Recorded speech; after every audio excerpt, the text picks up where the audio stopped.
बिस्मिल्लाहिर्रहमानिर्रहीम। अस्सलाम वालेकुम दोस्तों, आज हम बात करेंगे सीबीसी के पैरामीटर्स को, यानी सीबीसी के पैरामीटर्स को किस तरह से कैलकुलेट किया जाता है, जिसमें हीमोग्लोबिन है, आरबीसी है, एचसीटी है, एमसीवी है, एमसीएच और एमसीएचसी है। इनको हम कैसे कैलकुलेट करते हैं, कैलकुलेशन किस तरह से होती है, आज हम ये बात बताएंगे। अगर हमें हीमोग्लोबिन का पता है, उसकी वैल्यू का पता है, तो बाकी 5 कंपोनेंट हम आसानी से कैलकुलेट कर सकते हैं कि उनकी वैल्यूज़ क्या होंगी। सिर्फ एक एचबी की हमें वैल्यू चाहिए होती है, यानी ब्लड की, हीमोग्लोबिन की। यानी हीमोग्लोबिन आपके जिस्म में अगर सपोज़ कि 14 ग्राम पर डीएल है, तो हम उससे आरबीसी निकाल सकते हैं। आरबीसी का क्या फार्मूला है कि HB/3। HB की वैल्यू हम डालें तो वो बनती है 14/3। तो आगे हम चलें तो डिवाइड करें 14 को 3 से, तो 4.66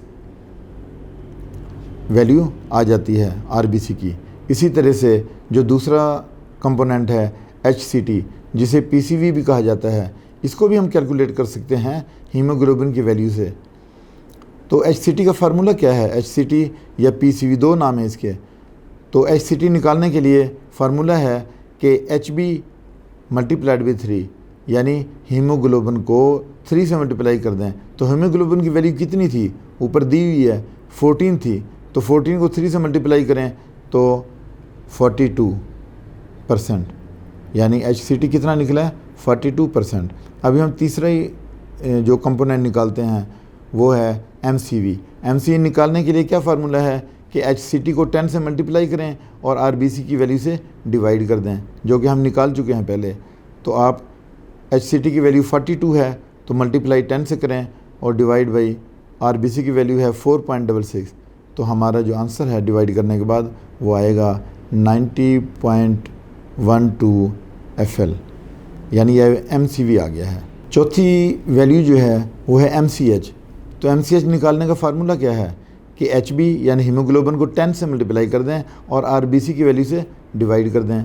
वो आप देख लें कि HB कितना है, 14 मल्टीप्लाइड बाई 10 और डिवाइड किससे करेंगे, RBC से। तो RBC कितना है, 4.66।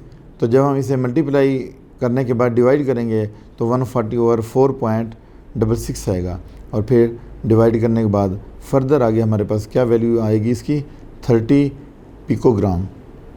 इसी तरह पांचवा जो कंपोनेंट है MCHC, ये भी हम फार्मूला के ज़रिए कैलकुलेट कर सकते हैं। हमें एक वैल्यू दी गई थी हीमोग्लोबिन की 14, तो यहाँ पे फार्मूला क्या है कि HB/100/HCT, यानी HB की वैल्यू हमने रखी 14 मल्टीप्लाई 100 से किया और HCT की जो वैल्यू हमारे पास आई थी 42, उससे हमने डिवाइड कर दिया। तो 14 को 100 से मल्टीप्लाई करें और 42 से डिवाइड करें तो आंसर आता है 33.33 GM/DL। तो इससे साबित हुआ कि अगर हमारे पास एक वैल्यू यानी हीमोग्लोबिन की वैल्यू हो तो हम बाकी 5 कंपोनेंट की वैल्यूज़ निकाल सकते हैं गिवन फार्मूला की मदद से। इसके साथ ही दोस्तों आपसे इजाज़त चाहता हूँ। अपना ख्याल रखिएगा। अल्लाह हाफ़िज़।